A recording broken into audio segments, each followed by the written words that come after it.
Hi, my name is Chris Peters, and I'm an end-user product marketing manager with Intel Server Product Group. Today, I'm happy to be joined by Sudeep Shahal from Intel IT in the Enterprise Compute Division, and we're going to be talking about virtualization. Sudeep, can you tell us a little bit about what you're doing with virtualization today in Intel IT's environment? We're deploying virtualization at several sites. We have about 100 virtualization hosts, 800 virtual machines. Is that predominantly what you're doing today is server consolidation? That's kind of the baseline. We are enabling some more advanced capabilities like dynamic load balancing and high availability. Okay. What is dynamic load balancing? Load balancing is one of the advanced scenarios enabled with compute virtualization. So let's just take a look at this diagram. We start with all the 3 virtualization hosts running at fairly low loading levels. But then the workload on the virtual machines running on this host number 1 increases significantly, such that the situation becomes that this host is heavily loaded while the other ones are lightly loaded. So then what happens is the virtualization manager will direct these servers to live migrate the virtual machines from the busy host to the idling hosts, and this live migration will happen over the local area network. Does that happen automatically? It's a policy that one defines. And the most conservative level would be a manual mode, but one can set it up in automated fashion. You also mentioned earlier about the workloads that are changing. Clearly they'll be in the morning when people are coming into work. One can expect to see higher levels of activity with logons and around lunchtime, maybe, a dip in the resource consumption. You mentioned something else about high availability. Okay, so the concept behind high availability is very straightforward, and so it's another kind of a major benefit of the shared storage in this infrastructure. So what would happen in that scenario is, let's say there's a hardware outage on this first node. Okay, and so all the VMs that were running on it are gone. Virtualization manager and the whole software will automatically restart those VMs on the other nodes in the cluster. Okay. So there will be an outage of perhaps a few minutes, but the application will be back up and running in an automated manner.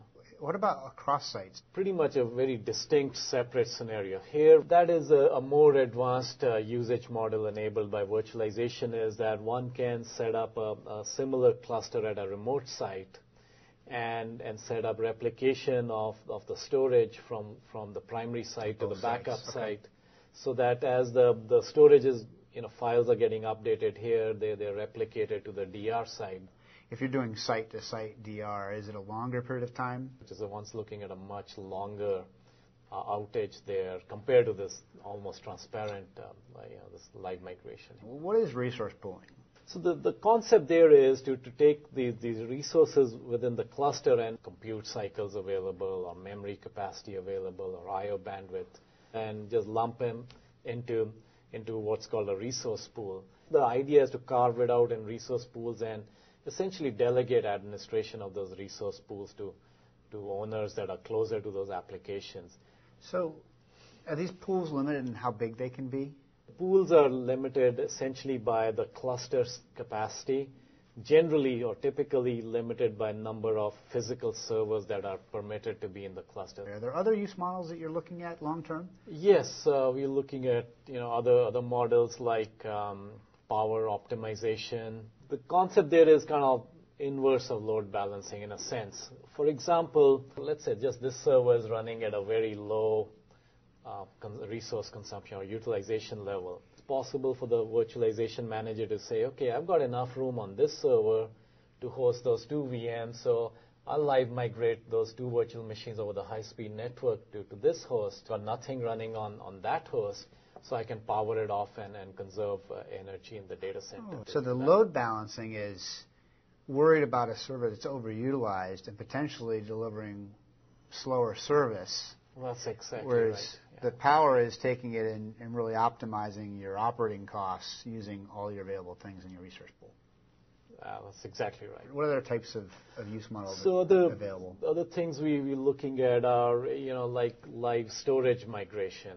Event that occurs in the data centers is, every 4 or 5 years. When today that's a very disruptive, time-consuming process.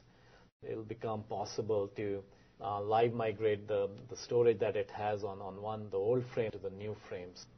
I hope you also were able to gain some insight today in the capabilities that are possible with flexible live migration using virtualization. Well, join us for part 2 as we explore how technology requirements are changing as people explore and deploy virtualization.